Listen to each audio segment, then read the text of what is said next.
In the Bible we read of a beautiful prayer, a prayer, fervent prayer sent to heaven above. It was prayed by a heart that was laden with care, and it was filled with such wonderful love.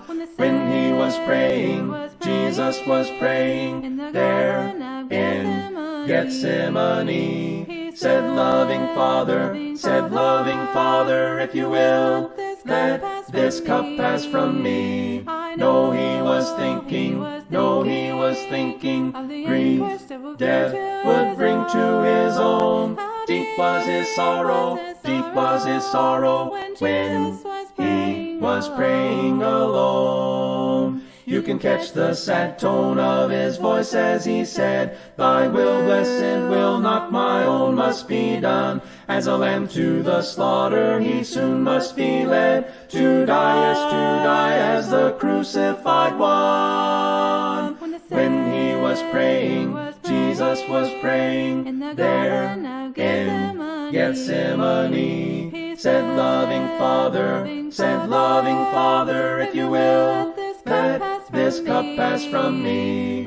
No, he was thinking, grief, death would bring to his own. Deep was his sorrow, when he was praying alone. As he prayed there alone in such deep agony, it was a most beautiful prayer. Just to think his great heart was all broken for me, that he my great sorrow must share. When he was praying, Jesus was praying there in Gethsemane. Said loving Father, if you will, let this cup pass from me. No, he was thinking, grief, death would bring to his own. Deep was his sorrow, when he was praying alone.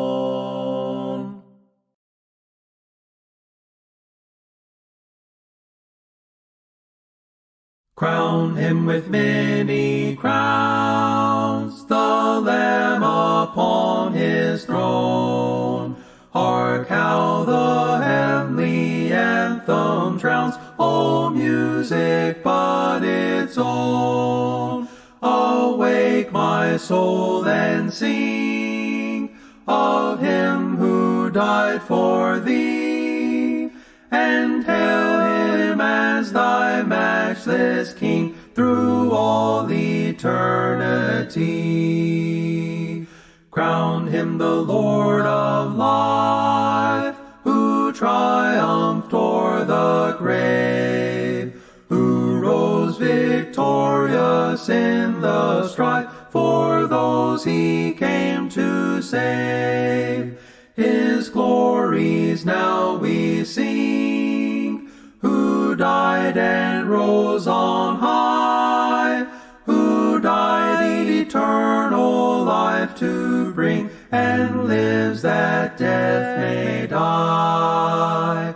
Crown him the Lord of peace, whose power a scepter sways. From pole to pole that wars may cease, absorbed in prayer and praise. His reign shall know no end, and round his pierced feet fair flowers of paradise extend, their fragrance ever sweet. Crown him the Lord of heaven, one with the Father known, and the blessed Spirit through him give from yonder glorious throne. All hail, Redeemer, hail, for thou hast died for me. Thy praise and glory shall not fail throughout eternity.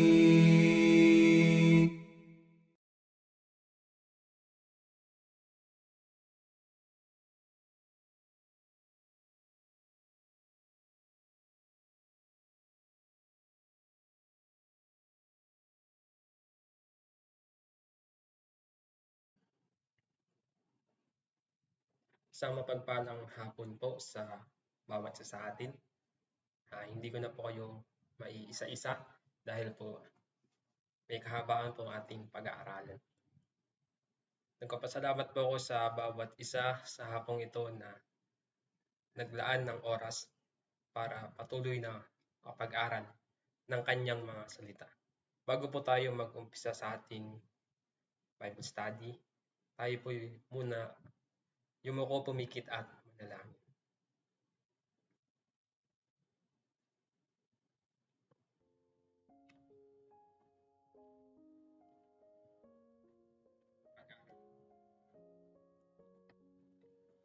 Pagpala namin Diyos, Ama naming mahal, Diyos ng pag-ibig, sa hapong ito, Panginoon, kami nagpapasalamat sa isang hapong mapagpalang hapon na ibigay niyo po sa amin. Salamat sa magandang panahon, sa oras na ito, Panginoon. Salamat, Panginoon, sa patuloy pong pagbibigay ng opportunity sa inyong mga anak na makapag-aral kami ng iyong mga salita. Salamat po sa patuloy na buhay, kalakasan na patuloy niyo pong pinapahiram sa amin. Salamat din po, Panginoon, sa patuloy na pag-iingat sa buhay ng bawat isa. Salamat din sa patuloy pong kapayapaan na pinapairan niyo po sa aming buhay, ganun din sa aming kapaligiran. Sa hapong ito, Panginoon, kami po ay mag-aaral ng iyong mga salita. Tulungan niyo po ang iyong abang lingkod na mangunguna sa pag-aaral ng iyong mga salita, Panginoon.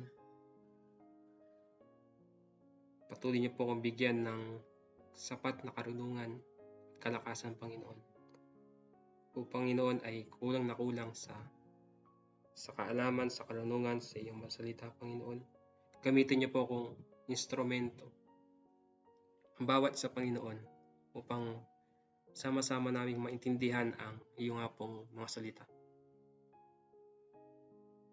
Sa aming mga kapatid na hindi namin kapiling, kasama sila dako naroroon, Panginoon, ingatan niyo po sila. Gayon din sa bawat isa na nakikiisa sa live Bible study na ito, ingatan niyo po sila, Panginoon, sa kanilang mga tahanan. Pinagkakatiwala po namin ang gawain na ito sa inyo lamang. Patuloy din po namin inilalapit ang aming mga kapatid na may karamdaman, kamag-anak. Ikaw, Panginoon, ang magpagaling sa kanila, lunasan ng kanilang mga karamdaman, Panginoon. Maging man ito'y physical or sa spiritual or pag-iisip, Panginoon. Magabag sa kanilang mga isip, dulot ng mga problema, Panginoon. Pagsubok sa buhay, ikaw ang siyang magbigay ng kapanatagan, Panginoon, at kalakasan sa kanila at ng pag-asa. Tawarin niyo po kami sa aming mga pagkukulang, sa mga pagkakasalang nagagawa sa inyo. Kami po'y patuloy na bilangin niyong matuwid, Panginoon, sa inyong paningin dahil sa iyong dakilang awa sa amin. At ang lahat ng ito ipinapanalangin namin sa matamis ng pangalan ni Jesus na aming Diyos at tagapagligtas. Amen.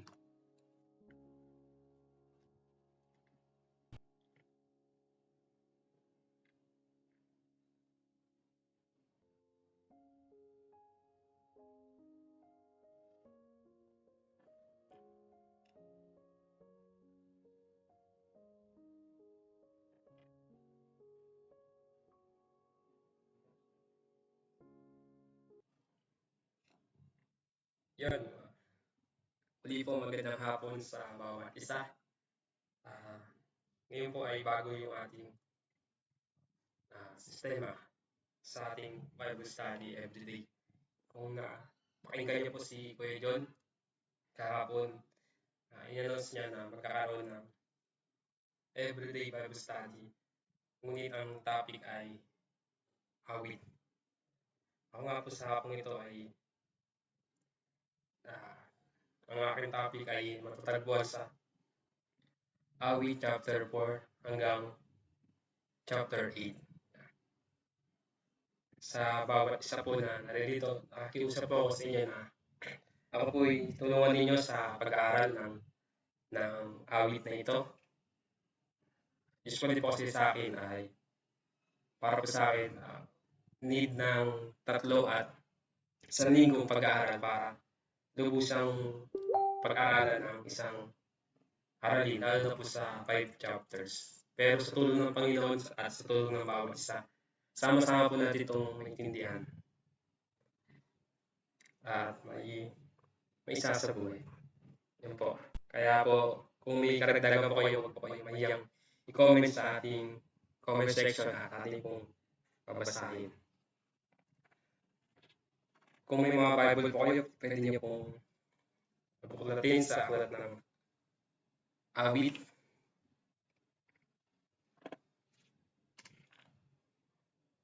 Chapter 4. Kapon, sinabi po ni Kuya John yung mga types of psalms. At isa na nga doon yung type na alala ko yung lament o parang lamentation. Yung awit na to, yung parang malungkot, gano'n. At itong chapter 4 hanggang chapter 8, si Haring David po ang sumulat nito. Mababasa po natin yan. Isa-isayin po natin.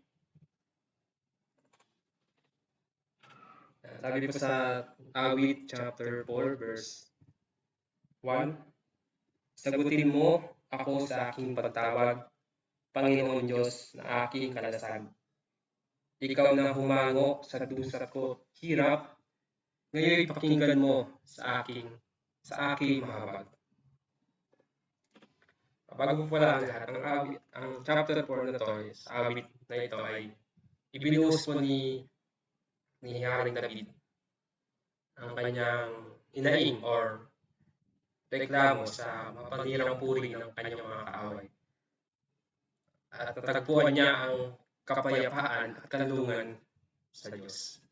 Makikita po natin sa unang verse doon, David talks to God.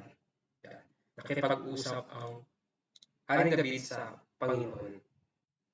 Sabi niya sa English, hear me when I call.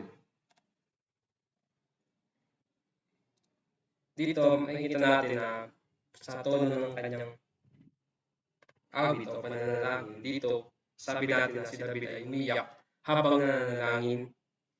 Hindi siya basta-basta na nananalangin para lang may maipanalangin o may maibatong salita sa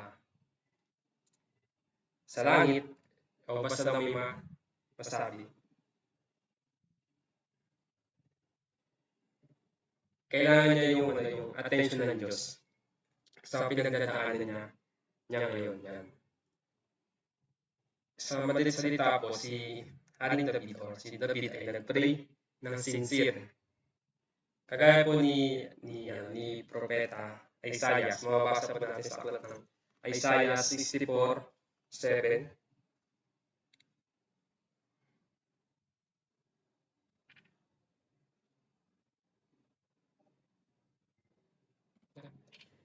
Mababasa pa sa Isaiah 64:7.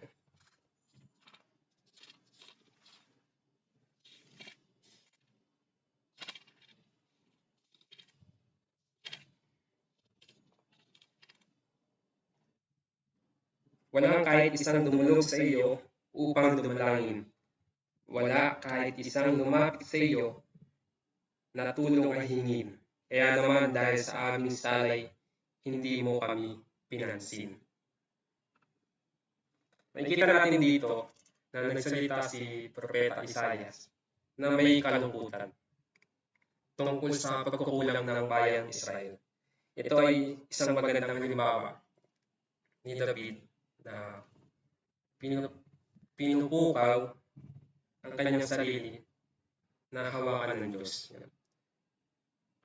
Una pala sinabi niya, hear me when I call. Pakinggan mo ako pag ako ay tumatawag. Sa atin, pag may isang tao na lumapit sa atin, sabihin, pakinggan mo naman ako. Yan. Di ba parang nakakailang na tumanggi na hindi mo siya papakinggan. Yung nakikiusap siya, pakinggan mo ko. Lalo na sa mga nagsasolid. Please, pakinggan mo, listen my explanation. Yun. Pakinggan mo yung aking dahilan. Sabi pa doon sa verse na yun, O God of my righteousness. Alam ni David na ang kanyang katuwiran ay nagmula sa Diyos at hindi sa kanyang sarili. Tumatawag siya sa Diyos na gumagawa sa kanya ng matuwid. Sabi niya pa, ikaw na humango sa dusat ko't hirap. Have mercy on me. O sabi niya, pinaginhawa mo ako, maawa ka sa akin. Ginamit ni David ang nakaraang awa bilang isang batayan para sa tulong sa hinaharap. Dahil naramdaman niya na ang Panginoon, naramdaman niya sa buhay niya na ang Panginoon ay pinagpala siya. Naramdaman niya na pinagpala siya ng Panginoon, kinawaan siya ng Panginoon. Kaya patuloy niyang pakiusap sa Panginoon ay patuloy siyang kawaan sa kinaharap niyang problema sa ngayon. Kinawaan siya noon ng Diyos, umaasa siya na kaawaan din siya ngayon. Sabi pa ni David, Diyos ko, alam mo hindi mo ako pinagpala. Sa puntong ito na talikuran ako, kaya't mangyaring maawa ka sa akin.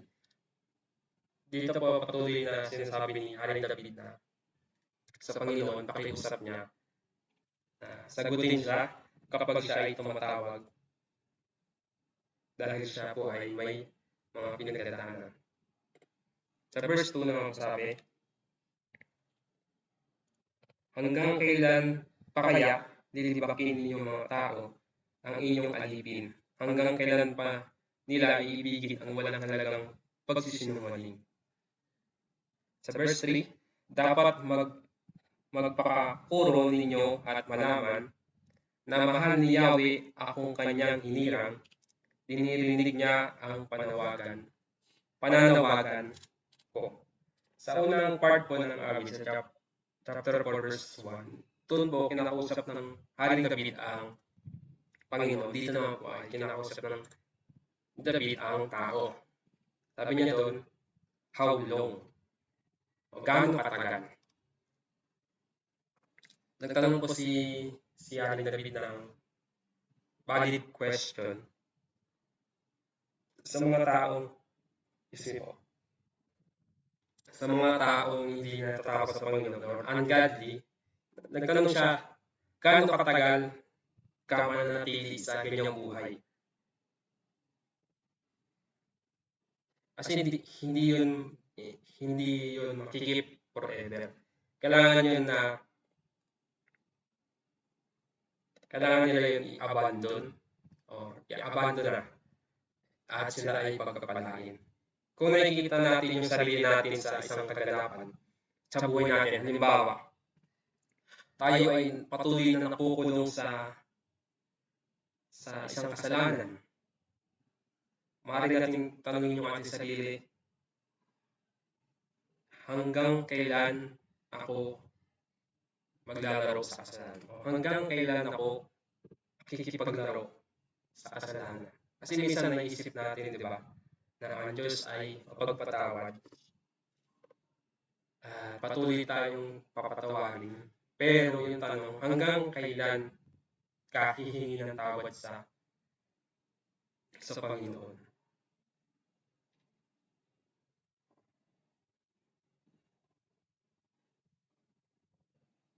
Sabi pa ba, hanggang kailan pa kaya lilibakin ninyong mga tao ang inyong alipin? Hanggang kailan pa nila iibigin ng walang halaga at pagsisinungaling?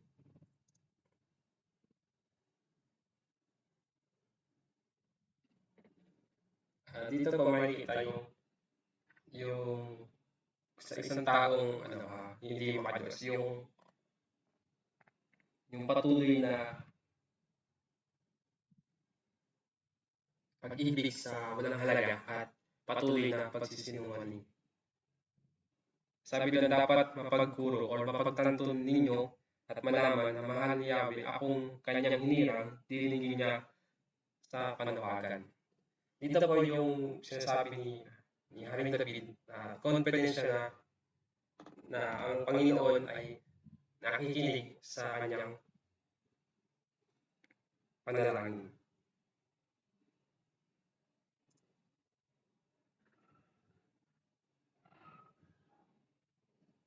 Yan po. Alam ni David na siya ay alam ni David at ng iba pang mga makadiyos ay sila ay inilaan ng Diyos para sa kanya. Inilaan ng Diyos inilaan sila para sa Diyos.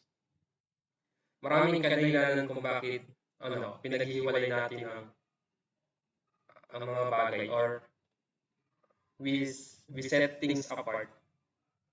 May mga bagay, ito pong ilan ng mga bagay na yun, yung nagtatakda tayo ng mga bagay para sa sariling kasiyahan, inilalaan natin ang mga bagay para sa higit na kada desire or purity, nagtatakda tayo ng mga bagay para sa special na service or ministry. Para po sa lahat ng kadahilanan ito at higit pa, pinaghihiwalay tayo ng Diyos para sa Kanya. Inilalaan tayo ng Diyos, tayo mga Kristiyano, para sa Kanya. Sabi po diba, sa English sabi, the Lord will hear me when I call to Him. The ungodly have a disaster waiting for them, but the godly have a great reward in the Lord. This is why David knew the Lord will hear when he called to Him. Lahat ng Kristiyano may parehas na pinanghahawakan. Kailangan natin maging kampante na ang ating mga panalangin ay naririnig ng Panginoon. Pero kapag ang mga panalangin natin ay ineffective, may mga dahilan kung bakit hindi sinasagot ng Panginoon yung ating mga panalangin. Una po ay mababasa natin sa aklat ng John 15:7.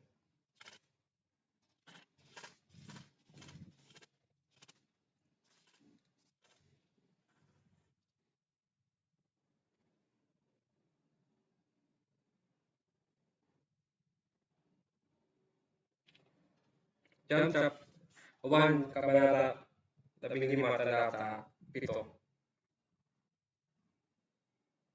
Sabi po dito, kung nanatili kayo sa akin at nanatili sa inyo ang mga salita ko, hingin ninyo ang iyong maibigan at ipagkakaloob sa inyo.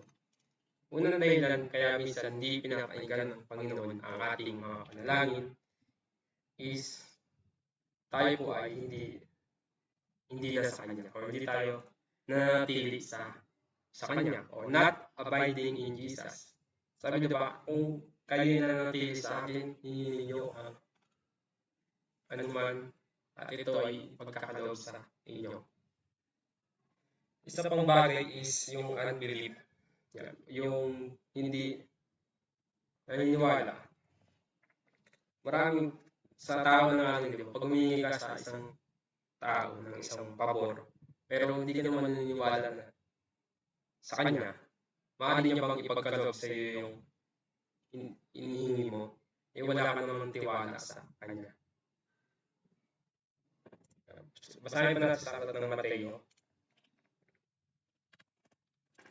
17 verse 20 to 21.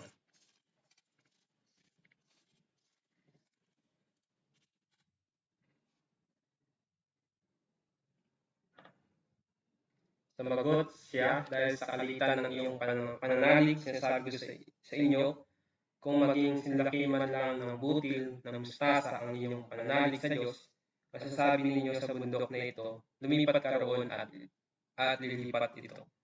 Walang bagay na hindi ninyo pangyayari. Sa panalangin po, napaka-importante ng pananampalataya, ng paniniwala sa Panginoon. Sa Matthew pa rin po, 17:21.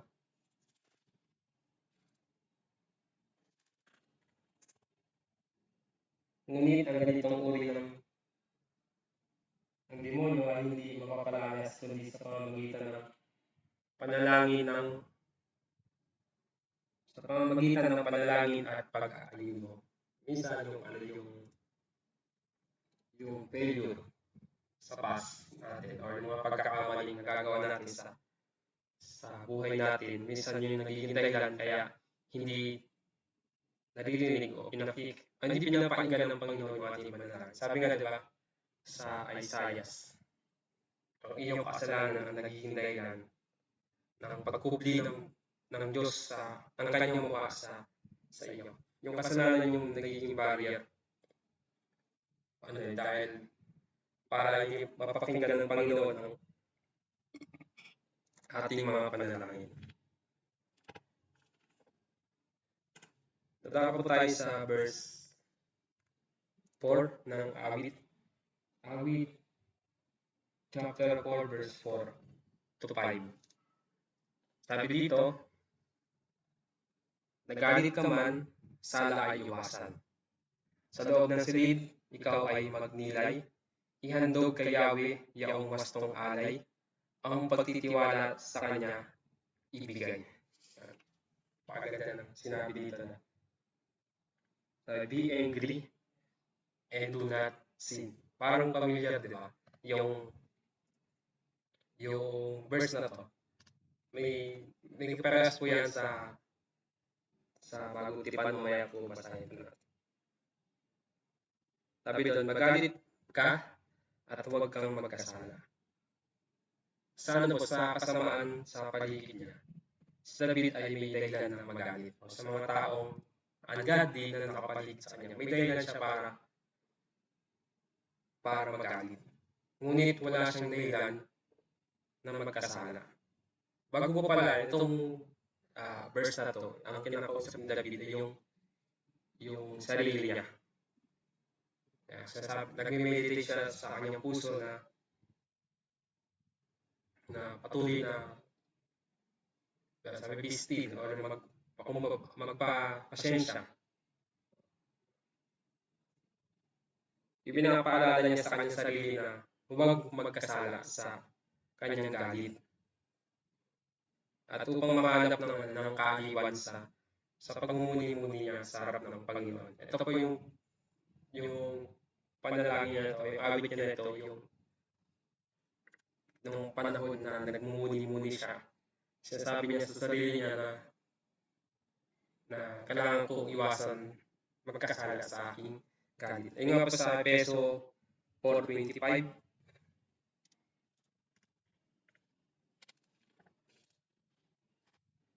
Dahil dito, itakwil na ng bawat isa ang kasinungalingan at lahat ay magsalita ng katotohanan sa kanyang kapatid. Sapagkat tayo bahagi ng isang katawan. 26. Kung magagalit man kayo, iwasan ninyo kayo magkasala. Agad ninyong pawiin sa kalooban ang galit. Sa buhay din natin, minsan, di ba, hindi ka sa tao normal sa tao ang magalit. Kasi may mga bagay minsan na napupuno tayo or na i-stress na minsan, doon nga nagkakaroon ng galit. Pero pinapayuhan tayo dito sa nabasa natin na pwede naman magalit pero iwasan ng magkasala. Yun yung sinasabing yung mga napag-aral natin mga matagal na yun, yung righteous anger. Yan yung matuwid na pagkagalit. Pwede kang magalit pero hindi ka iwasan mo na magkasala. Sabi nga sa New Testament sa Efeso, di ba? Agad pawiin ang galit sa puso. Kaya po sinabi niyo ni Apostle Paul kasi may masamang dulot yung galit sa puso pag pinapanatili natin ito. Maaari itong mag-ugat o maaari itong mamunga ng hindi maganda at kaaya-aya. Kasi pag punong-puno ng galit yung puso mo, wala ka nang may isip na mabuti. Halimbawa, sa taong kinagagalitan or kinaiinisan mo, kaya agad po natin bawiin yung galit.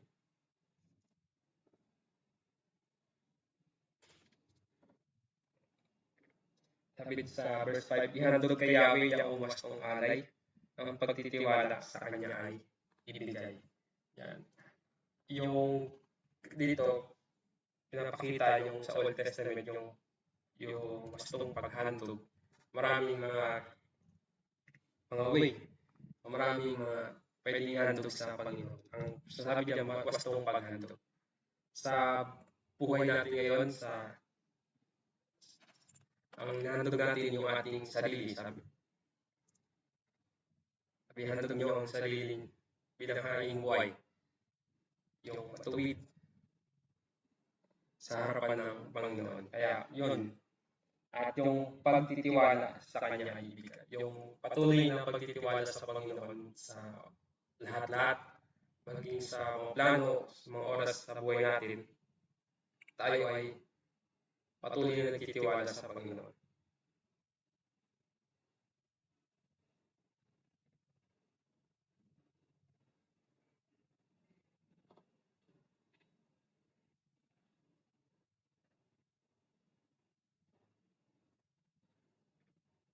Wait lang po.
Yun, okay na po ba yung ating sounds? Pasensyahan nyo na po. Sa verse 6 to 8 na po tayo yun. Sabi sa verse 6, maraming tao na nakikita lang ang kabutihan ng Diyos o ng Panginoon kapag maraming blessing. Sabi sa verse 6, ang marami niya yung nagsasabi, mas masaganang biyaya ay buhusan kami. At pagkalooban ng handog mo, o Yahweh, marami tao yung ganun yung nakikita lang yung kabutihan ng Panginoon sa mga pagkapala na kanilang natatanggap. Sabi sa verse 7 naman, yung para kay David, ang kagalakan na nagmumula sa Panginoon ay higit kaysa mga ibang pagkapala, gaya ng maraming pagkain or inumin na nabanggit ito kanina. Patuloy siyang nagtitiwala sa Panginoon na patuloy na gumagawa ng mabuti sa Kanya.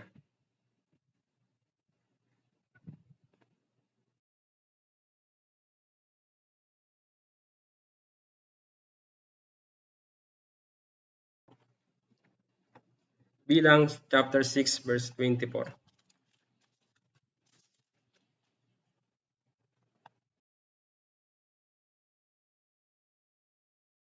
Yahweh, naway kahabagan kanya at subaybayan, lingapin ka nawa niya at bigyan ng kapayapaan.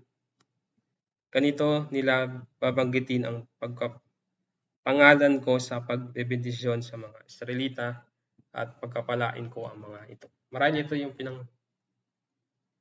patuloy ang pinanghahawakan ni Haring David na the Lord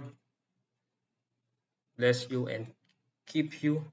The Lord make His face shine upon you and be gracious to you. The Lord lift up His countenance upon and give you peace. Sabi ng Haring David, nilagay mo ang kaligayahan sa aking puso. Kapag nalaman natin na ang mukha ng Diyos or yung His face shine upon us, parang nagdudulot to ng kasiyahan sa puso natin. Yung ang di maka-Diyos ay maaaring maging masaya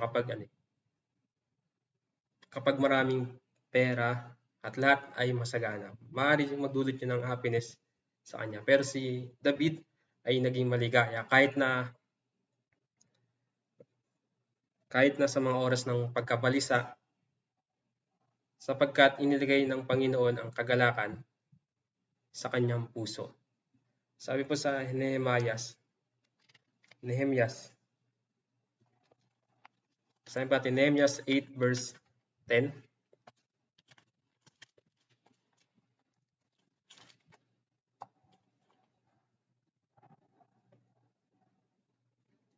Wika pa nila, umuwi na kayo at magdiwang. Ang walang pagkain at inumin ay bahaginan ng mayroon, sapagkat ang araw na ito'y dakila kay Yahweh. Ang kagalakang dulot niya ay magiging kalakasan ninyo. Yun, yung the joy of the Lord is your strength. Sabi po sa verse 8, yung sa awit, sabi po natin ulit verse 8. Sa aking paghimlay, ako'y mapayapa, pagkat ikaw, Yahweh, ang nangangalaga. Yan. We can imagine po na ang isang lalaki ay nakakatulog kahit na pinapahirapan ng lahat na sinasabi ng kanyang mga kaaway o sa mga kaibigan niya na yung iba ay nagpapanggap lang tungkol sa kanya. Si David po yun. Si David ay patuloy na nagtitiwala sa Panginoon. Andun ang kapayapaan sa kabila ng maraming problema because he trusts God. Sa buhay din po natin na ngayon, lalo ng pandemic, maraming alalahanin, maraming mga pagsubok. Nagkakaroon po ba tayo ng kapanatagan or ng kapayapaan sa ating buhay? sa pamamagitan ng patuloy na pagtitiwala sa Panginoon. Imagine po na yung maraming tao sa ngayon ay para sa kanila, nasa kanya na lahat, pera, bahay, kayamanan. Pero may mga tao na hindi kayang makatulog o hindi makatulog dahil sa mga alalahanin sa buhay. Napaka-blessing po, napaka-laking blessing sa atin yan na kahit marami tayong problem na pinagdadaanan, andun nakatulog pa rin tayo ng mahimbing sa gabi at ibinabangon ng Panginoon sa umaga. David found safety in his solitude with God. Ang kapayapaan at yung kasiguraduhan ay matatagpuan natin sa pakikipag-isa natin sa Panginoon.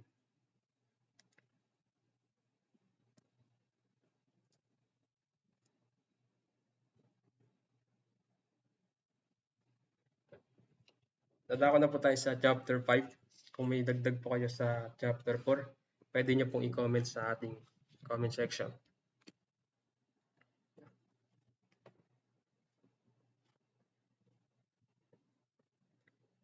Yung chapter 5 po, ito po yung pinamagatan, morning prayer. Pinapakita sa awit na ito na si David ay pupunta sa Panginoon sa umaga at tumatanggap ng lakas at kagalakan na kinakailangan niya upang magawa ang mga ginagawa niya sa buong araw laban sa maraming kalaban.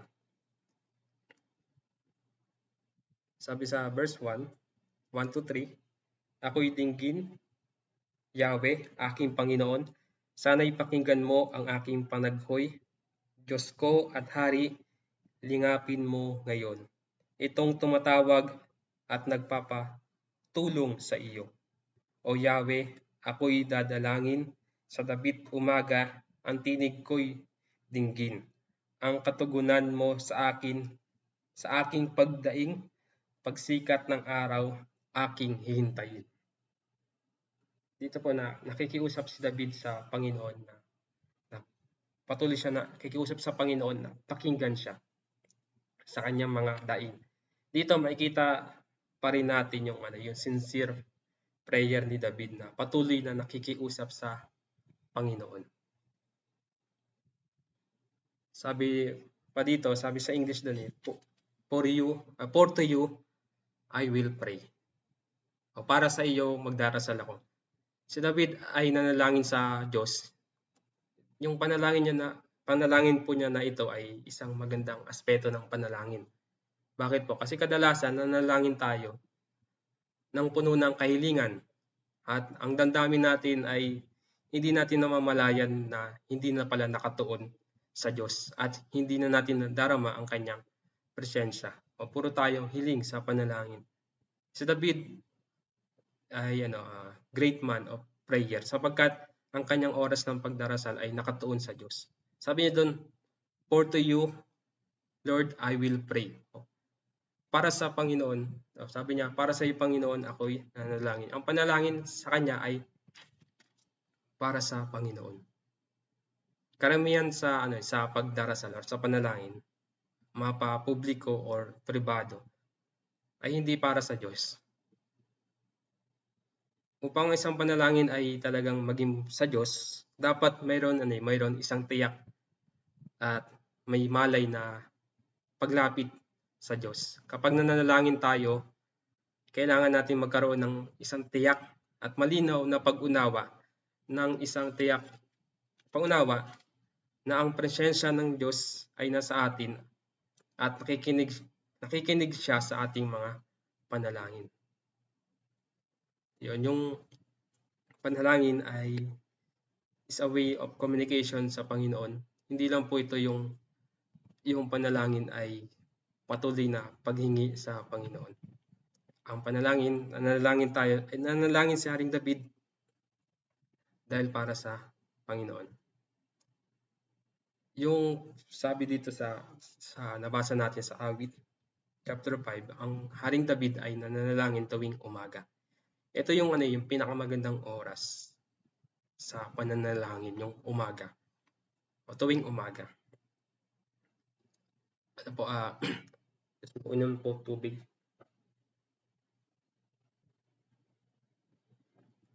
Ano po, many of us nakakalimutan na manalangin sa umaga o pagkagising. Dahil minsan late na sa school, late na sa trabaho, o sa mga gagawin. Minsan na lang, biglang bangon na lang, hindi na nag-pray.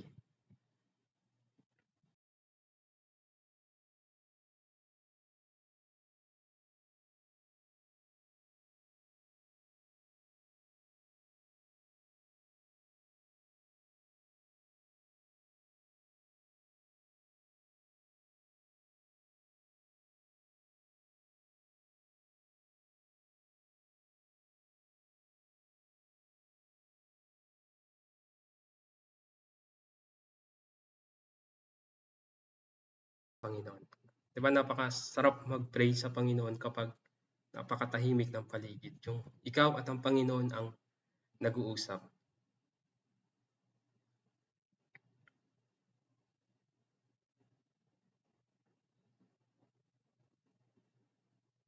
Sabi po sa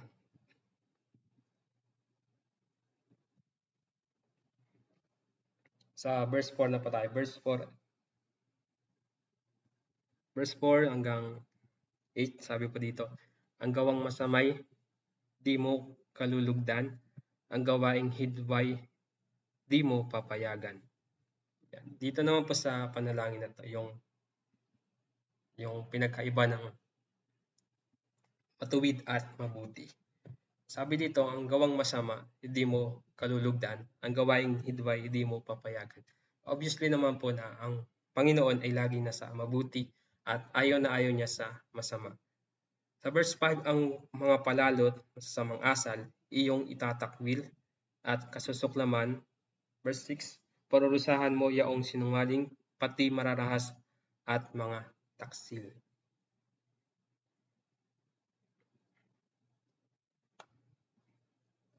At sa verse 7, dahilan sa iyong tanging pagmamahal, ako ay dudulog sa iyong tahanan, sasambahin kita sa templo mong banal bilang isang tanda ng aking paggalang. Sa 4 to 6 po, yung pinapaita doon yung uri ng isang tao na masama yung pamumuhay na hindi kinalulugdan ng Panginoon. Yung gawaing mas hidba, hindi pinapayagan ng Panginoon yung palalo, masasamang asal, at yung mga kasuklam-suklam na ginagawa. At darating po yung araw, sabi doon na parurusahan yung mga sinungaling, pati yung mga mararahas at taksil.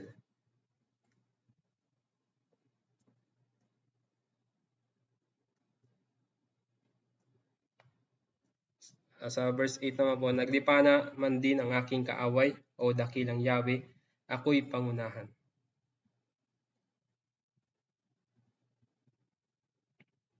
Ako'y pangunahan, tulungan mo ako na lagi kong sundan ang kalooban mo magpakailanman. Dito makikita po natin yung patuloy na pagtawag ni Haring David sa Panginoong Diyos na patuloy na nadarama niya yung pagmamahal. Sabi, dahilan sa iyong pagmamahal, ako'y dudulog sa inyong tahanan, sasambahin kita sa templo mong banal bilang isang tanda ng aking paggalang. Yung pagmamahal ng Panginoon, maaari nating isukli ay pagsamba sa Panginoon o pagdadakila sa ating Panginoon. At yung pagsamba na to or pagsamba natin sa Panginoon ay isa ring tanda ng ating paggalang sa Kanya. Dito sa verse 8, naglipa naman din ang aking kaaway. O dakilang Yahweh, ako'y pangunahan. Tulungan mo ako na lagi kong sundan ang kalooban mo magpakailanman.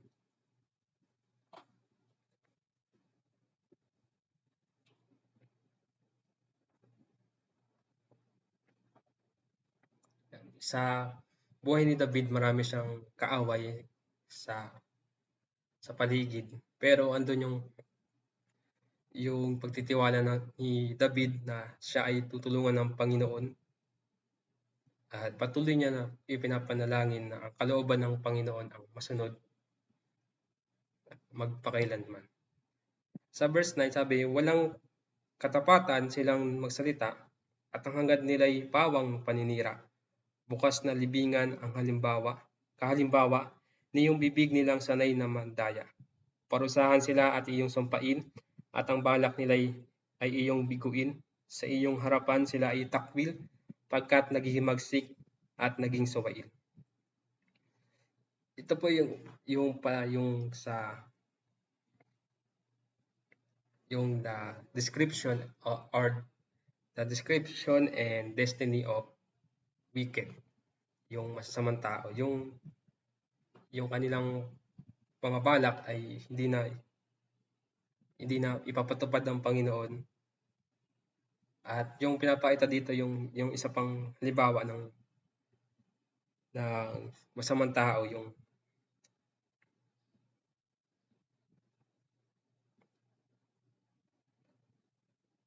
walang katapatan sa pagsasalita or patuloy na pagsisinungaling at yung paninira. Yun po ay gawain ng masama. At isa pang dito na sinasabi yung paghihimagsik at pagiging suwail.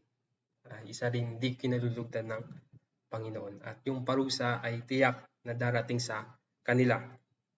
Verse 11, ang nagtitiwala sa iyo'y magagalak, masayang awit sila oras-oras. Iyong iingatan yaong mga tapat na dahil sa iyo'y lumiligayang ganap. Pinagpala mo, O Diyos, yaong tapat, ang iyong kandili ay kanyang kalasag.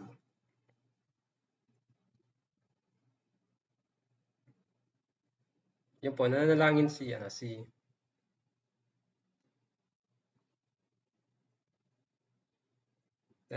David na ang masasama ay mapunta sa kanilang nararapat na wakas bilang mga rebelde na laban sa Diyos. Yung karapat-dapat na sila ay mahatulan ng sistensya. Sabi pa dito na merong kang pangako ng kagalakan. Ang Diyos ay nangangako ng kagalakan at kasiyahan sa mga naniniwala. Ang ilaw ay naiyasik para sa kanila. Ang Panginoon ay gagawing araw nila.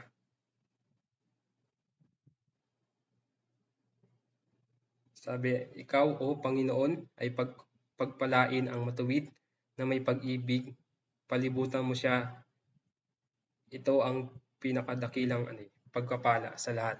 Yung pabor ang Diyos sa atin. Ang pagkaalam na ang Diyos ay tumitingin sa atin ng may pabor at kasiyahan ay pinakadakilang kaalaman sa mundo. Ito ang ating pinaninindigan sa biyaya.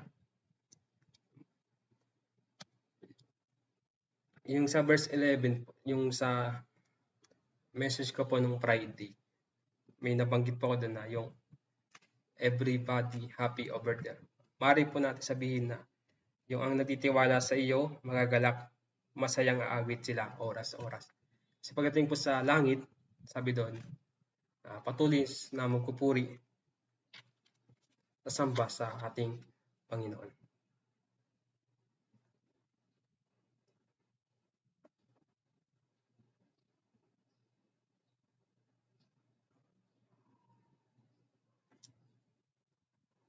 Dako na po tayo sa verse 6.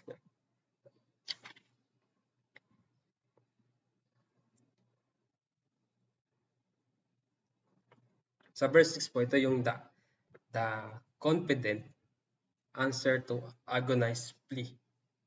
The agonized plea.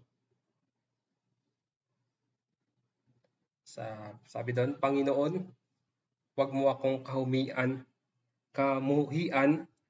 at sumbatan. Sa taglay mong kagalitay, huwag mo akong parusahan. Marahil inisip ni David na ang kanyang nagawang kasalanan kaya siya naghihirap. Kaya patuloy siyang nanalangin sa Panginoon na pagaanin ang mga parusa na kanyang nadarama. Maring may mga oras na inisip natin na tayo ay pinarurusahan ng kamay ng Diyos. O sinasabi nila pinalo ka ng Diyos kaya nangyayari sa iyo yan. Kung kaya nagdurusa tayo sa problemang dinadala natin sa ating sarili. Gayunpaman, may mga pagkakataon talaga na dinidisiplina ng Diyos ang kanyang mga anak. Parang magulang lang yan eh. Yung pag yung anak sobrang kulit na, sobrang pasaway na, andun yung pagdidisiplina ng kanilang mga magulang o ng mga magulang. Bakit dinidisiplina? Kasi andun yung ayaw nilang ito ay mapahamak at mapariwara sa buhay. Basahin po natin sa aklat ng Hebreo.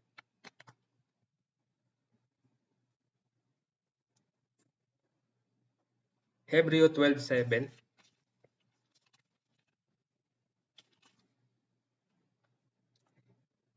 Tiisin ninyo ang lahat bilang pagtutuwid ng isang ama, sapagkat ito'y nagpapakilalang kayo'y inaari ng Diyos na kanyang mga anak.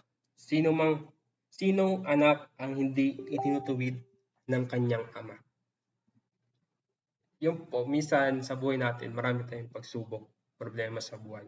Isang cause nito yung pagdidisiplina ng Panginoon. Pero mapalad tayo kapag nakakaranas tayo ng mga ganoong pagdidisiplina sa Panginoon. Nagpapakita po yun ng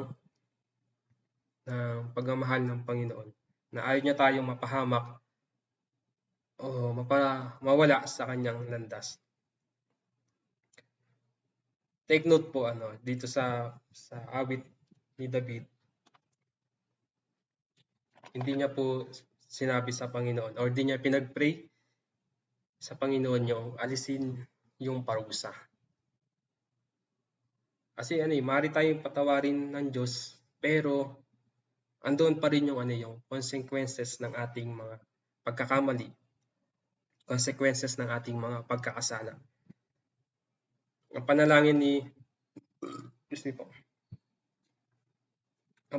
ni David ay pagaanin ang parusa. Kagaya po ng Panginoong Jesus, nanalangin siya sa Panginoon na basahin po natin sa aklat ng Lucas 22:42. Lucas chapter 22 verse 42.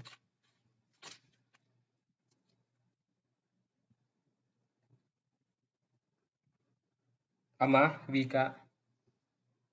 wika niya, kung maari ilayo mo sa akin ang sarong ito. Gayon may huwag ang kalooban ko ang masunod, kundi ang kalooban mo. Tinanggap ng Panginoong Jesus ang galit ng Diyos na dapat ay sa atin. At yun na ay binayaran niya ng kanyang sariling dugo. Sa verse 2 and 3 ng awit, chapter 6, basahin pa natin. Naubos na ang lakas ko, Yahweh, ako'y kahabagan. Palakasin ang lingkod mong sa hirap ay halos patay. Sabi sa English, have mercy on me. Patuloy na sinasabi ni Haring David yung salitang, kaawaan mo ako, O Diyos. For I am weak. Heal me, for my bones are troubled. My soul also greatly troubled. But you, Lord, how long? Dito makikita po natin yung dalawang uri ng trouble. Una is yung I am weak, my bones are troubled. Ito po yung physical weakness and pain.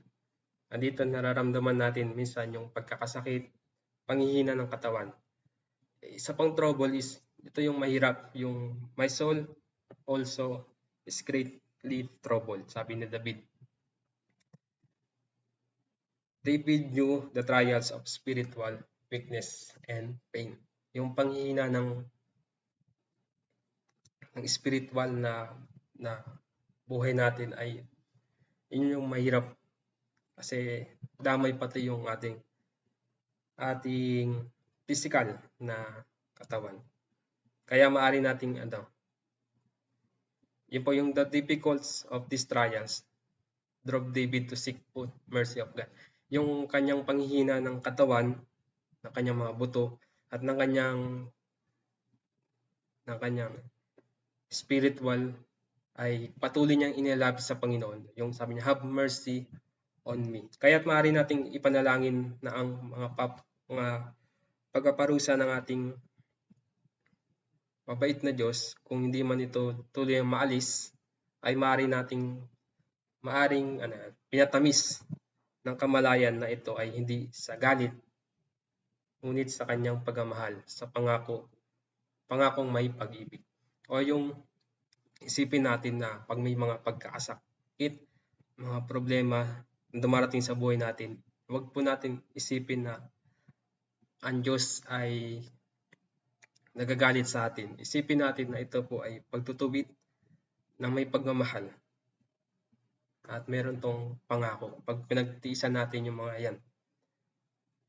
Sabi doon yung how long, sabi niya, gaano katagal. May mga paghihirap tayo dito bunga sa mundo, habang nandito tayo, bunga ng kasalanan, meron din mga bunga ng pagsubok sa buhay. Minsan, pagkakasakit, minsan yung maraming problema. Minsan nasasabi natin sa Panginoon, Lord, gaano pa katagal? Hanggang kailan ako maghihirap? Pagod na ako, Panginoon. May mga ganun na senaryo sa mabuhay ng tao na Kristiyano na pagod na siya sa mga pinagdadaanan niya. How long, O Lord, na magsasuffer sa mga ganitong problema. Si David, inisip niya na ang kanyang mga paghihirap ay bunga ng kanyang pagkakasala. Kaya patuloy niyang hinihingi ang kaawaan. Kaawaan siya ng Diyos at pag-aanin ang pasanin na kanyang dinadala. Pero ang Panginoon ay nais na matuto tayo sa mga pagkakasala natin. Nais rin ng Panginoon na maging matibay tayo sa pagharap sa mga pagsubok. Kasi every pagsubok or problem that we face is stepping stone para maging matatag ang ating pananampalataya. Sabi nga rin sa Bible na yung ginto ay pinararaan sa apoy para malaman kung ito ba ay totoo, dalisay. Ganun din yung pananampalataya natin. Maraming problema, pagsubok sa buhay, pero pag napagtagumpay natin, andun yung matamis na pagtatagumpay at ito'y magbibigay sa atin ng kalakasan, ng katatagan sa ating pananampalataya.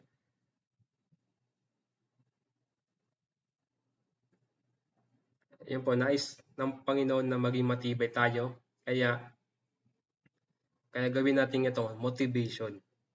Nais rin ng Diyos na matuto tayo na mag-confess at magpakumbaba sa Kanya para sa ating mga pagkakasala. Tulad ni David, sa oras ng paghihirap, patuloy niyang hinahanap at tinatawag ang Panginoon. Sabi niya, have mercy on me.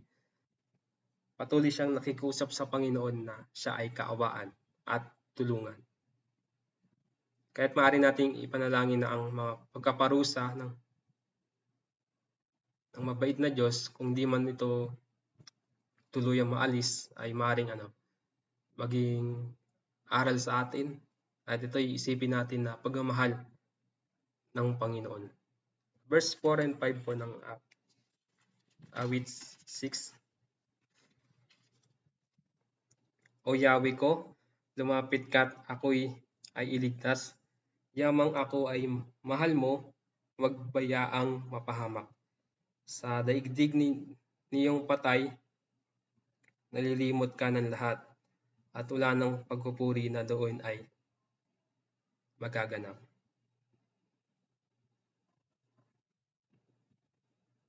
Yun po yung dito, patuloy pa rin na lumalapit si David sa Panginoon na nakikiusap na siya ay iligtas. At sinasabi niya doon na, yamang ako'y mahal mo, huwag bayaang mapahamak.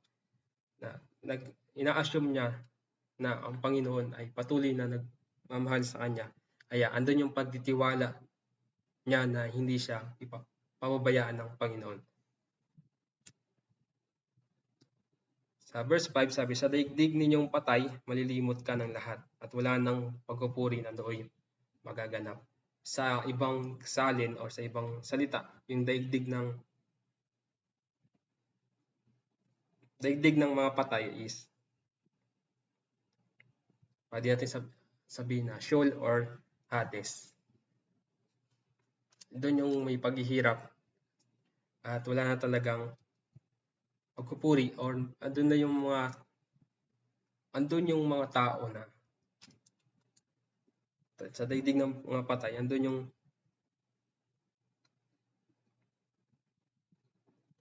mga taong nakakalimot na sa Panginoon or nakalimutan na nila yung Panginoon. Sa verse 6 po sabi, lubos akong nanulumo sa hirap ko at dalita. Gabi-gabi ang banig ko'y natitigmak sa pagluwa. At pati na ang unan ko sa luwa ay basang-basa. Sa labis kong kakaiyak, ang mata ko'y magang-maga, halos di makakita. Kaaway ko ang may gawa.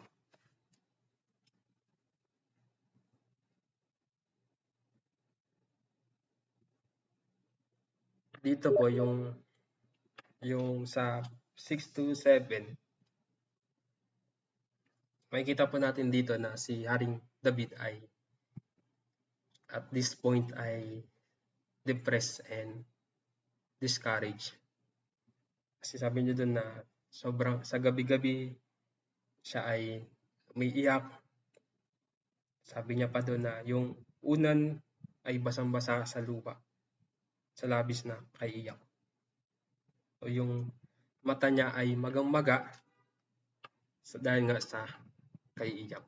Makikita natin dito yung malungkot na pinagdadaanan ni David dahil sa kanyang mga kaaway.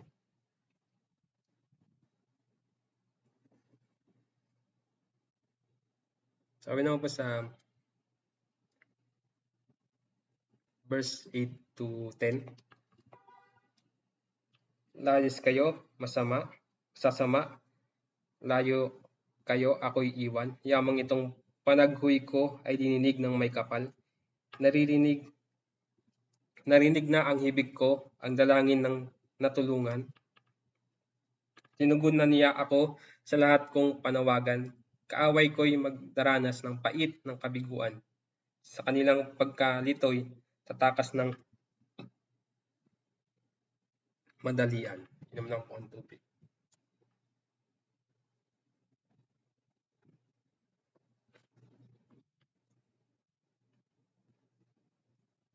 Dito sa binasa ko po kanina, yung nakikita po natin doon yung sinabi ni Haring David na paglayo sa masama.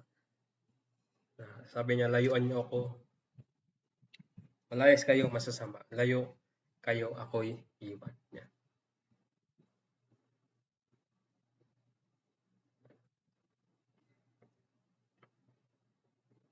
Makikita po natin sa kanina yung sa pag-iyak ni Haring David na sinabi niya rin sa verse 8 na siya ay pinainggan na ng Panginoon.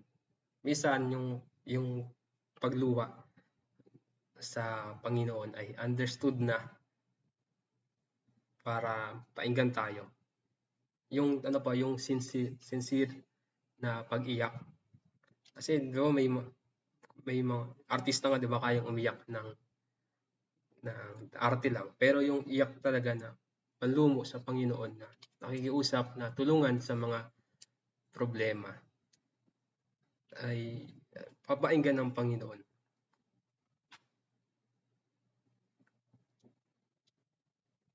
Sabi dito, it is not sweet to believe that our tears understood even when words fail. Let us learn to think of tears as liquid prayers. Kaya yung pag-iyak ay kahit hindi natin masabi yung yung words na dapat natin sabihin ay andun yung umiyak tayo, understood na yun sa Panginoon na tayo ay naghihirap. Di ba yung pag may isang tao na umiiyak, minsan nga pilosopo yung mga tao, uy, okay ka lang? Kasi nakita lang umiiyak na sabihin pa, uy, okay ka lang? Or pag umiiyak, kamusta ka? Understood na siya ay malungkot. May nakwento si Kuya Onel, yung minapulot daw siyang aso, chihuahua, at inalagaan niya doon sa bahay, doon sa may Bacoor. At yung may naghahanap na yung amo, mag-iisang linggo na yun na nawala yung aso na yun. Yung pagkakita niya doon sa may tao, yung sa may-ari ng aso na yun, magambaga yung mata, kakaiyak. Walang duda na siya yung may-ari ng aso na yun kasi mahal na mahal niya yung aso na nawala. Laking pasasalamat niya dahil na ibalik yung kanyang mahal na alaga. Sa buhay natin, bisan na iiyak tayo sa Panginoon, umiiyak tayo sa Panginoon, kagaya ni David na humingi ng saklolo ng tulong sa ating mga pinagdadaan. Iyon ay papakinggan ng Panginoon.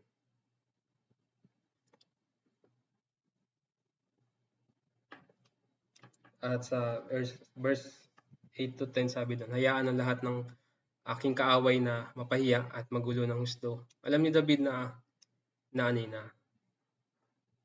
kapag narinig at sinagot ng Diyos ang kanyang dalangin, ito ay magiging kaguluhan para sa kanyang mga kaaway. Ngayon, nakita ngayon ni David na ang kanyang pansamantalang paghihirap at pagkagulo ay magbibigay ng permanenteng paghihirap at gulo para sa kanyang mga kaaway. Yan po yung chapter 6. The agonized plea. 2 verse na lang po.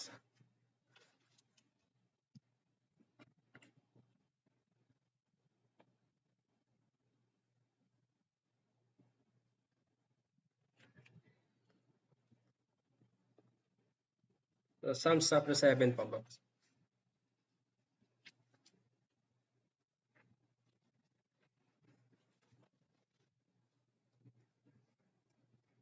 Ang awit na sa awit 7, ang awit na ito ay isinulat ni David.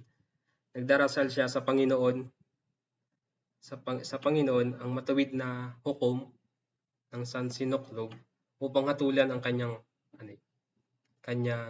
masasamang kaaway. Yan, maring isinulat ni David ang awit na ito nang siya ay tinugis ng mga pwersa ni Haring Saul.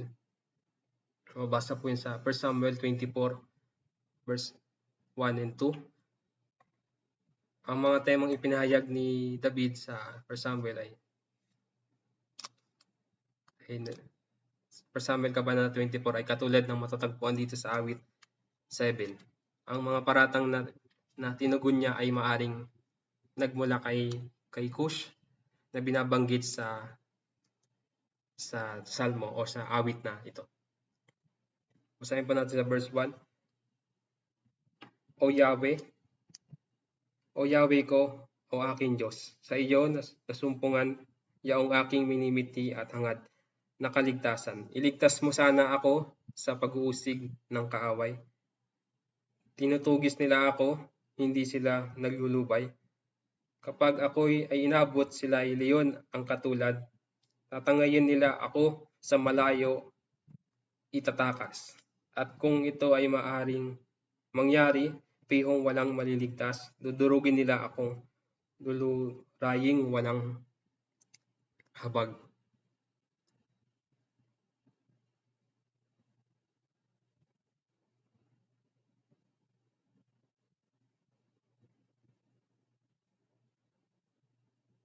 Sabi dito sa English, in you I put my trust. Sa iyo ay nagtitiwala ako. Yan po yung sabi ni Haring David. Nang si David ay sinalakay ni Cush na Benjamin, ang tanging pinagkakatiwalaan niya ay ang Diyos. Ang bawat iba pang suporta niya ay nawala, ngunit hindi niya na kailangan ng iba pang suporta. God is enough. Sapat na ang tulong ng Panginoon sa kanya. Mula po sa paghimagsik ni Absalom ay may lumabas sa Benjamita, ang tribo ni Saul. At meron doon nagmula yung mga ilang kalaban ni Saul. Sa verse 3 to 5, O Yahweh, aking Diyos, kung ako po ay nagkulang, kung ako ay nagkasala, naminsala sa sinuman, kung ako ay naging taksil sa tapat kong kaibigan, kung ako ay naminsala o ng api ng kaaway, payag ako na hulihin, patayin kung kailangan. Ang bangkay ko ay katayin at iwanan sa lansangan. Dito, hindi po kiniklaim ni Haring David na siya ay perpekto o siya ay walang kasalanan. Pumapayag siya na parusahan siya kung nagawan niya ng kasalanan ang iba, lalo na yung kanyang mga kaaway. Again po, hindi niya sinasabing perfect siya o wala siyang kasalanan. Ang sinasabi niya ay inosente siya sa mga ibinibintang sa kanya.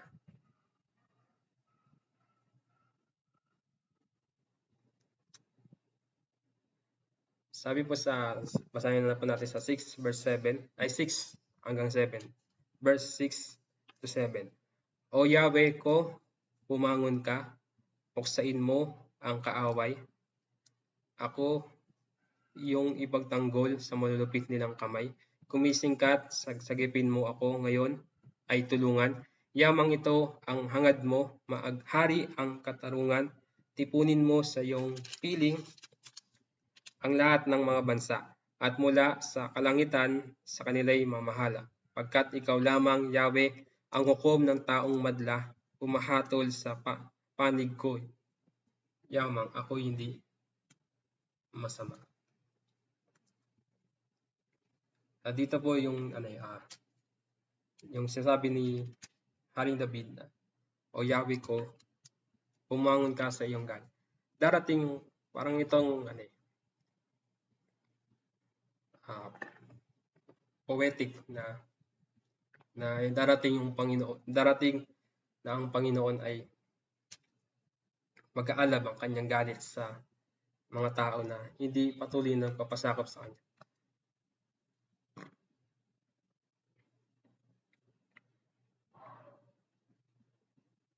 At patuloy na sinasabi ni Haring David na maghahari ang katarungan.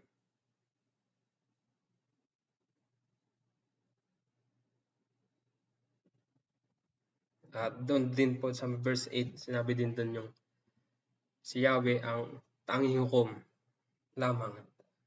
Ito po ay yung poetic na darating yung araw ng Panginoon na hukuman niya ang lahat ng tao at paparusahan ang masasama.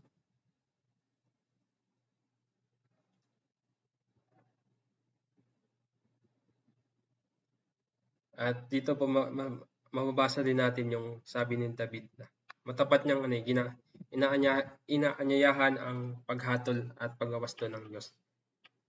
Na hiniling ni David ang pagkapala ng Diyos alinsunod sa kanyang katwiran at ayon sa kanyang katapatan. Nanalangin siya sa Panginoon na ako ay matuwid sa harap mo, pagpalain mo ako at protektahan ako mula sa aking mga kaaway. Isang magandang makikita natin ditong lesson is yung tinatanggap ni Haring David yung pagko-correct ng Panginoon. Inaanyayahan niya yung Panginoon na hatulan siya at itawid siya sa kanyang mga pagkakamali. Maraming tao yung ayaw nilang pinakikialaman yung buhay nila, yung tinutuwid sila sa pagkakamali dahil nga yun sa pride. Pero sa Panginoon, na kailangan natin i-humble yung ating sarili sa harapan niya, tayo'y magpakumbaba na tanggapin ang kanyang pagwawasto sa atin. ipinag-pray ni David na maging matuwid ang hatol ng Diyos. Hindi po siya doon nagdududa na yung hatol ng Diyos ay baluktot. Hindi siya nag-pray na Lord, kampihan mo ko. Kundi sabi niya maging just yung Panginoon sa paghatol sa kanyang mga kaaway. Sabi niya doon, my defense is God. Sabi nga dito sa may Bible, if God with us, who against us? Kung ang Diyos ay panig sa atin, sino ang laban sa atin? Ang pinanghawakan ni David ay yung pananampalataya niya sa Panginoon, yung kanyang na siya ay nasa Panginoon at kasama niya lagi ang Panginoon. Sa ipaglaban niya kay Goliath, sabi niya na labanan kita sa pangalan ng Panginoon. Patuloy siyang naikilaban o lumalaban na nadala yung pangalan ng ating Panginoon. Basahin pa natin sa verse 11 hanggang 40. Inahamak, dinudurog itong taong kulang palad at lubusang inaapi ng malupit at malakas. Ang sabi ng mali pa pala. Yan, sa verse 11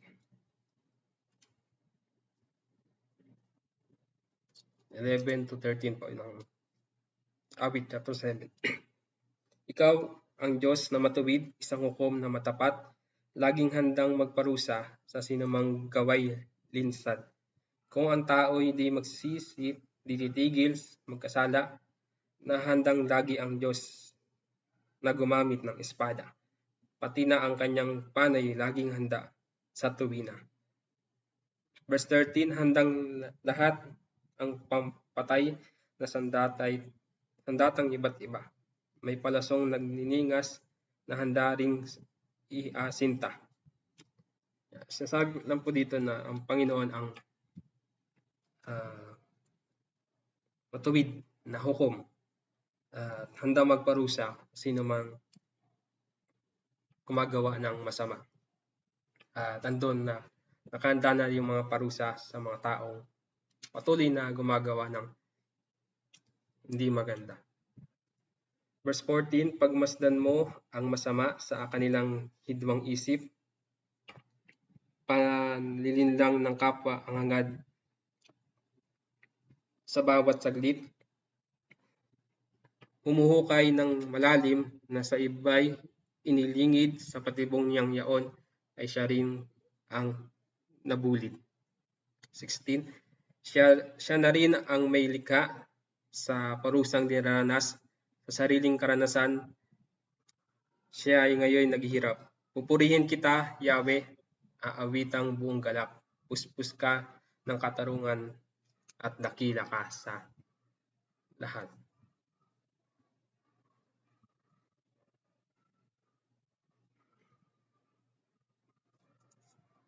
Yun po, yung pinapaitalan po dito na yung masamang tao ay may hangganan ang kanilang paggawa ng masama at sila ay parurusahan parurusahan ng Panginoon. Sa verse 17, pupurihin kita, Yahweh, aawitang buong galak, puspus ka ng katarungan at takila ka sa lahat. Sa awit ni David po ay laging may ganito yung pagpupuri sa Panginoon. Sa kabila ng mga pinagdadaanan sa buhay, andun na gagawa pa rin niyang magpuri sa Panginoon. Sabi po ni Kuya dyan sa chapter 7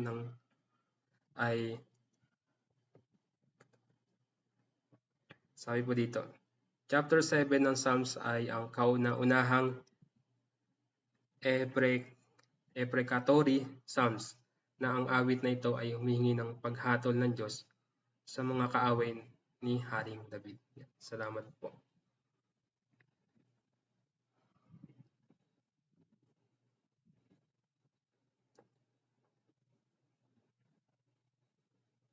Sa last chapter na po tayo ng awit na naka-assign po sa akin. Sa awit chapter 8, sabi doon ang the glory of God in creation.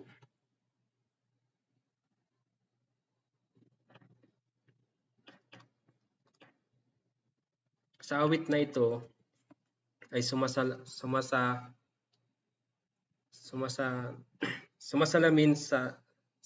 si David sa majesty ng Diyos na ipinakita sa nilikha. Ipinapahayag ng mga langit na ang kaluwalhatian ng Diyos laban sa likuran ng gayong kaluwalhatian. Ang tao ay tila hindi gaanong mahalaga sa Panginoon. Subalit pinili ng Diyos ang tao upang mamuno sa lupa at sa lahat ng mga nilikha nito. Sa pamamagitan ng pagbibigay sa tao ng responsibilidad na ito, yung pinaroroonan siya ng Diyos ng kaluwalhatian at karangalan. Ang tao ay binigyan ng karangalan at kaluwalhatian ng Diyos nung creation na mamahala sa lahat or maghari sa lahat ng narito sa mundo or mamahala. Yung awit din pong ito ay may prophetic tune or sapagkat ang Panginoong Jesucristo ay naging isang maliit na mas mababa kaysa mga anghel sa pamamagitan ng pagiging isang tao. At balang araw, kapag pinamalaan ni Jesus ang mundo, ibabalik niya ang kapangyarihan na nawala kay Adan. Ang lahat ng kalikasan, kabilang ang buong sangkatauhan, ay magpapasakop sa pamamahala ni Jesus. Katapos po yung salmo ng magsimula ito sa isang pahayag na kamangha-manghang pangalan ng Panginoon sa buong mundo. Basahin na po natin sa awit chapter 8 verse 1. Ikaw, O Yahweh, Panginoon namin.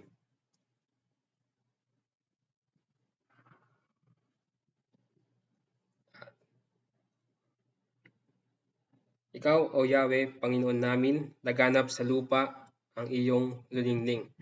Hanggang sa langit, laging pupurihin. Dito di-describe ng Haring David ang kadakilaan ng Panginoon.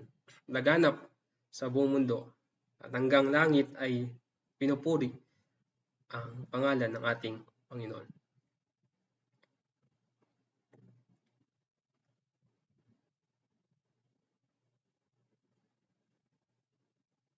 At sabi po dito, verse 2, aawitin lagi ninyong mga bata at hanggang sa langit, laging pupurihin. Yung kadakilaan ng Panginoon. Parang pag-ibig niya. Diba may kanta tayo, mataas pa sa bundok, malalim pa sa dagat, malawak pa sa mundo. Ganun din yung kadakilaan ng Panginoon. Napaka-dakila. Buong mundo ay andoon at hanggang langit.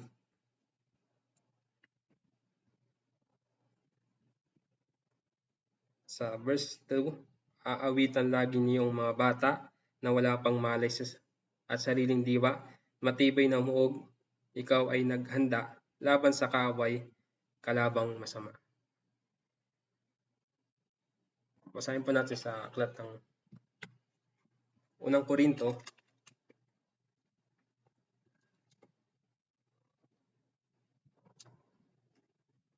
Unang Korinto 1 verse 7.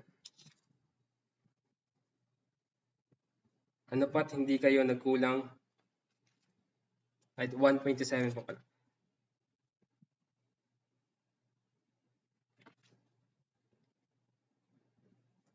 Unang Korinto chapter 1 verse 27.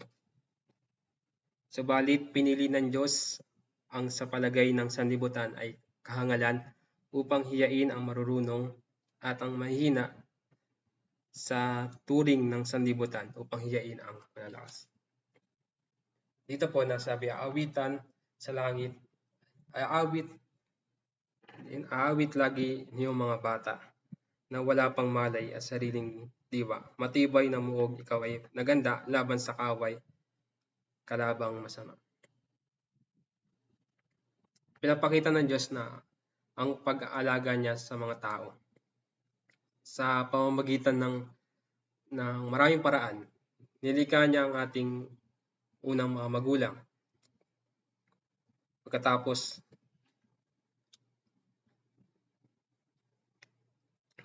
niya nilikha ang isang mundo na handa para sa kanila. Nilikha ng Diyos yung mundo at ganun din yung ating mga unang magulang. Doon ipinapakita yung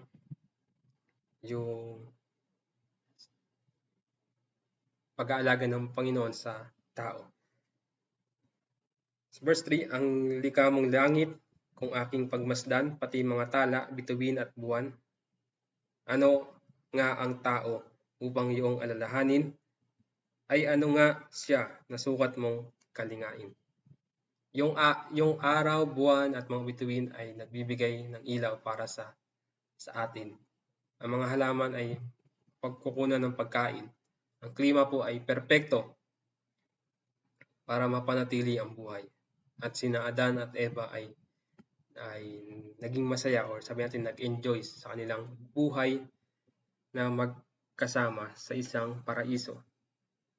Bilang pong karagdagan sa pagbibigay ng angkop na kapaligiran para sa mga tao, ipinapakita ng Diyos ang kanyang pagmamahal at pagkalinga sa pamamagitan ng pagbibigay ng kanyang sariling anak bilang manunubos. Sabi binigyan din yun sa 1:3:16. For God so loved the world that He gave His only begotten Son. At ang sumampalataya ay hindi mapahamak bagkus magkaroon ng buhay na walang hanggan. Pinapakita ng talatang yun yung pagmamahal ng Diyos sa sanlibutan. Pag-ibig ng Diyos, ang lawak ng pag-ibig ng Diyos sa atin sa pamamagitan ng pagbibigay ng kanyang bugtong na anak upang makatanggap tayo ng buhay na walang hanggan sa pamamagitan ng pananampalataya sa Panginoong Hesus. Gayon din naman po, pinapakita din ng Diyos ang pag-aalaga niya sa atin sa pamamagitan ng ating pang-araw-araw na mga pangangailangan at sa pamamagitan ng pag-anyaya sa atin na kausapin siya tungkol sa lahat ng ating mga alalahanin. Kaya doon sasabi, ano ang tao upang iyong alalahanin? Ay ano nga siya upang sukat mong kalingain? Nilikha mo siya, sa verse 5, nilikha mo siya na halos kapantay ng iyong luningning at kadakilaan.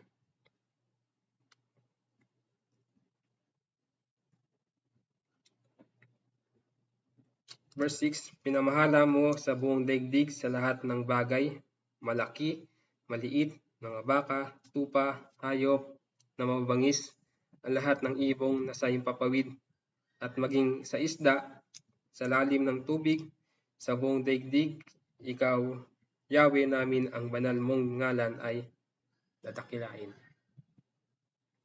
Ang awit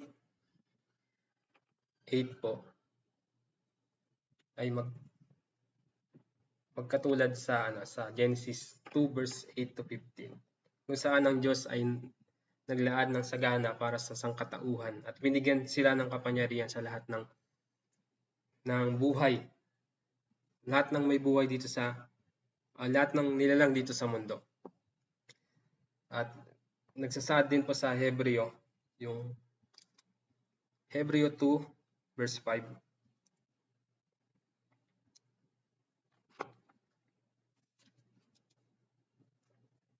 Hebreo chapter 2 verse 5 to 9. Hindi sa mga anghel ipinailalim ng Diyos ang sanlibutan na nooy kanyang lilikhain. Ang sanlibutan tinutukoy namin, sa halip ay ganito ang patunay sa isang bahagi ng kasulatan. Ano ang tao upang siyang iyong alalahanin, o anak ng tao upang iyong paglaanan, pangalagaan? Sandaling panahon siya'y pinababa mo kaysa mga anghel, ngunit pinagkalooban mo siya ng kadakilaan at karangalan marapat sa isang hari, at ipinailalim mo sa kanyang kapangyarihan ang lahat ng bagay. Nang ipailalim ng Diyos ang lahat ng bagay sa kanyang kapangyarihan, bagay sa kapangyarihan ng tao, walang bagay na hindi ipinailalim sa kanya.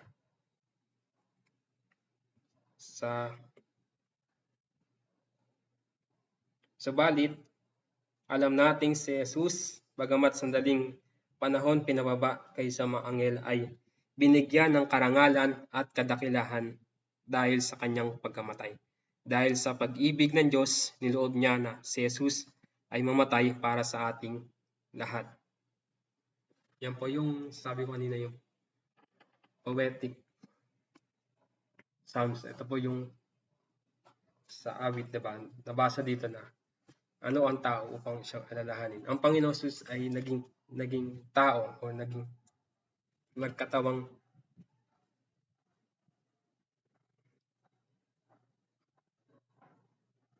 ang Panginoon Jesus siya ay naging isang tunay na tao sa ngalan natin, at sa pagkamatay niya para sa ating mga kasalanan. Siya ay bumangon mula sa mga patay at umakyat sa kanang kamay ng Diyos. Balang araw, siya ay uupo sa trono ni David at maghahawak ng kapangyarihan sa buong mundo. Ang nawala kay Adan sa pagkakasala ay naibalik sa pamamagitan ng pagdurusa ng Panginoong Hesus. Si Adan ay pinamahalaanan ng Diyos sa lahat ng may buhay dito sa mundo. Pero dumating ang Panginoon Diyos na naging tao, mas mababa kaunti kaysa mga anghel. At darating ang araw, ang Panginoon ay maghahari sa lahat. Maghahari sa lahat ng naririto. Sabi po sa 1 Corinto chapter 15 verse 20.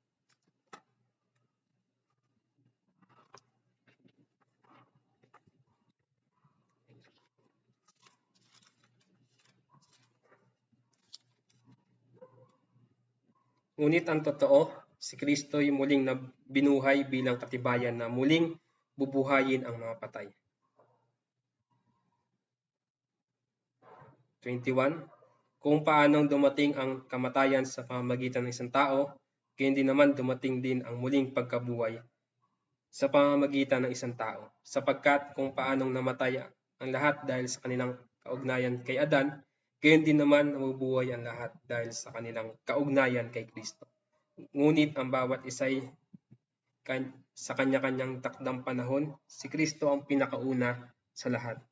Pagkatapos ang mga kay Kristo. Sa panahon ng pagpaparito niya at darating ang wakas, pagkatapos malupig ni Kristo ang lahat ng kaharian, pamamahalan at kapangyarihan, at ibibigay niya ang lahat, at ang Ama ang ibibigay niya sa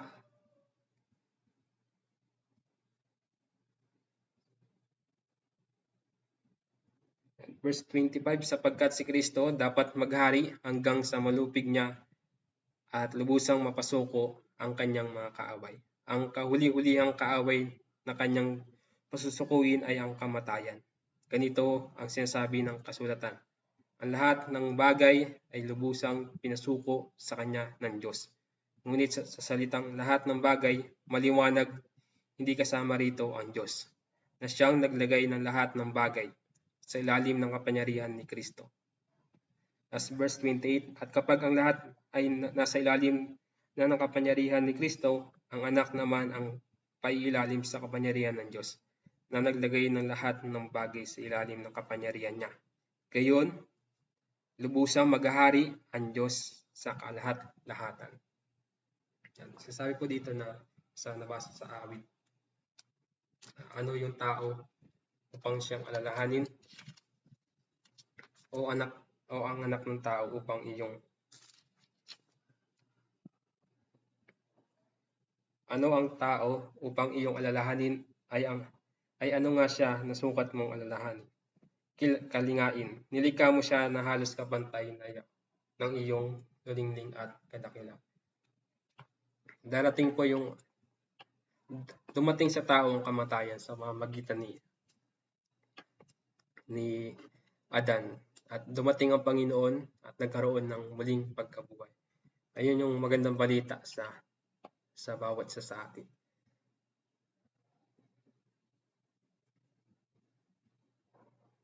Sa verse 9 po ng awit, verse 8, sa buong daigdig, ikaw, Yahweh, namin, ang banal mong ngalan ay dadakilain. Patuloy po nating purihin at sambahin ang ating Panginoong Diyos. Yan po yung ating pag-aralan sa gabing ito. Nabot na po tayo ng magto 2 hours. Kung may karagdagan po, pwede nyo pong i-comment sa baba.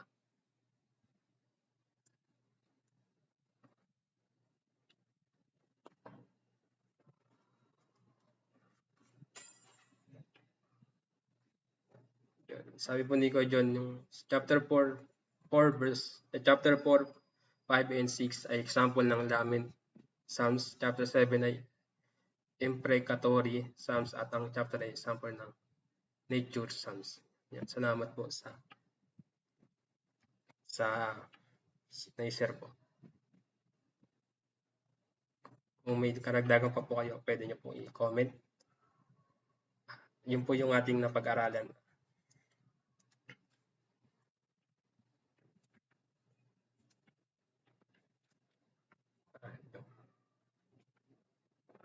Humingi po ng pasensya sa mga naging problema natin sa pag-live, at marami pa po akong hindi nasabi sa librong ito. Tulad nga po sabi ko kanina, ang pag-aaral ng salita ng Diyos ay di talaga kakayanin ng isang araw. Preparation, di talaga po kakayanin ng isang araw. Para po sa akin, need ng 3 to 1 week po para tuluyang mapag-aralan yung salita ng Panginoon.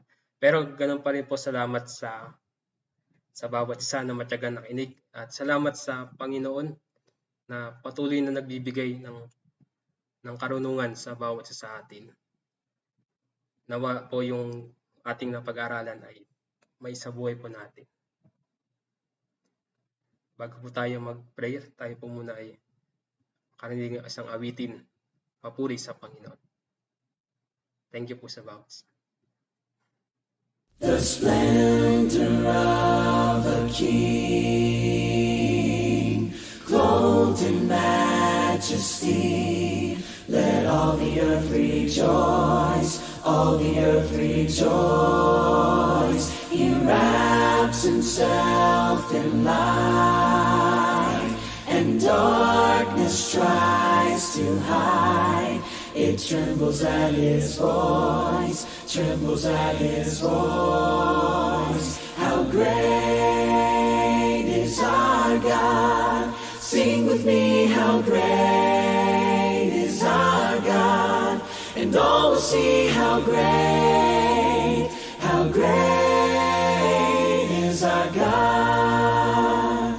And age to age he stands, and time is in his hands. Beginning and the end, beginning and the end. The Godhead 3 in 1.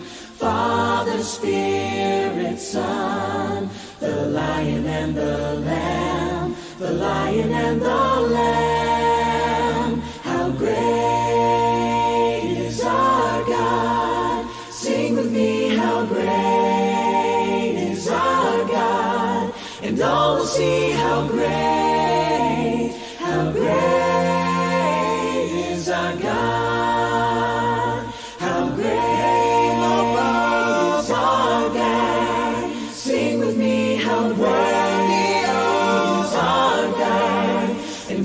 see how great is our God.